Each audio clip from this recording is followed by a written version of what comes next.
কিশোরীবেলা একটা সময় যেখানে চোখের ভাষা শব্দকে হার মানায়, যেখানে নাম না জানা আবেগগুলো মনের আকাশে রং তুলতে শেখে।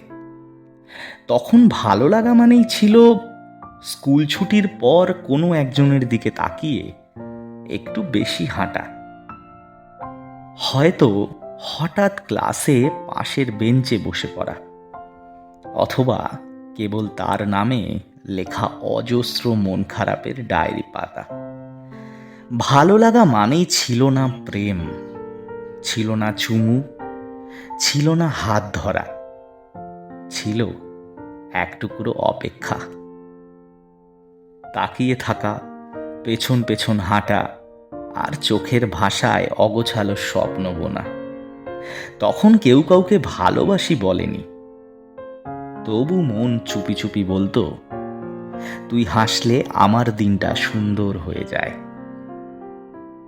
কিশোরী বেলার ভালো লাগা একটা স্নিগ্ধ বৃষ্টি, একটা ফিকে রোদ, যেটা সময়ের সঙ্গে মুছে যায় না কখনো।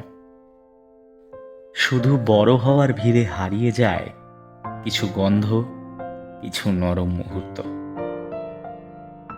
আর আমরা হয়তো কেবল একদিন হঠাৎ করে ফিরে তাকাই আর বলি, ওই ছেলেটার হাসিতে একদিন আমি নিজের পৃথিবী খুঁজে পেয়েছিলাম।